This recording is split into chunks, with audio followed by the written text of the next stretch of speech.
گروهی اولین جوانان سینی دعوتی شهر اسفاره جوانان وطندوست و شجاعتمند شهر که اختیاراً با امر و دل وجدان عزم خدمت مادر وطن کردند با تنتنه به خدمت حربی گسیلانده شدند. به این مناسبت در میدان شاه اسماعیلی سامانی مرکز شهر با شرکت رهبریت مقامات اجرایی حاکمیت دولتی، کارمندان کمیسریت حربی، مسئولین میزهای حربی، جماعت‌های شهرک و دیهات، سابقه‌داران مهنت و والدین و پیوندان جوانان ادای خدمت مادر وطن را اختیار نموده همایش تنتنوی برگزار گردید. طور رئیس شهر اسفاره بهاءالدین بهادرزاده ضمن سخنرانی خویش اظهار داشت نخستین روز سفربرنمایی و گسیل جوانان به صف قوای مسلح مملکت از آغاز نیک و متشکلانه معرکه دعوتی بشارت می‌دهد، زیرا در آغاز و نخستین روزهای معرکه دعوتی تیرماهی جماعت‌های دهاتی واروخ و چارکوه از اجرای معیارهای مقرر شده دعوتی با سربلندی پیام رسانیدند. شهردار اسفاره با ذکر آنکه اجدادان خردمند ما از قدیم الایام مردانگی حقیقی را در آمادگی به حفظ وطن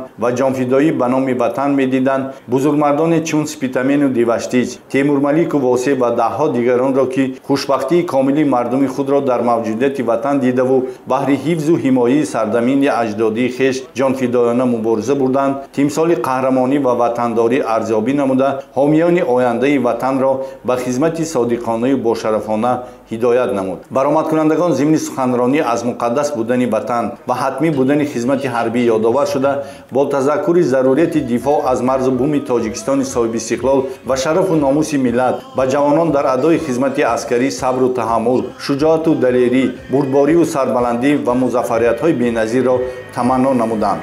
من دعوت شونده ظاهرف عادل خالدویچ با امر دل وجدان به خدمت حربی میروم، زیرا که خدمت به وطن مادر این قرض جانی هر یک جوانمرد می باشد. در قطار ده‌ها جوانمردان دلیر و شجاع واروخ زمین برای خدمت آماده هستم. امروزها در دهات واروخ عنعنه شده است که جوانانی با ننگ و ناموس در روز اول سفربرکنی به صف قوه‌های مسلح نقشه دعوتی را اجرا می نمایند. جوانان متین اراده باید در صف قوه‌های مسلح خدمت نموده از آب و تاب حربی گذرند، مرز و بوم وطن عزیز را حمایت کرده توانند. در یک وقت ما جوانان باید دستاوردهای زمان استقلال را همچون گوهر که چشم احتیاط نماییم، دائما برای خدمت آماده باشیم. این از قرض شهروندی هر یک جوانمرد در نزد مادر وطن.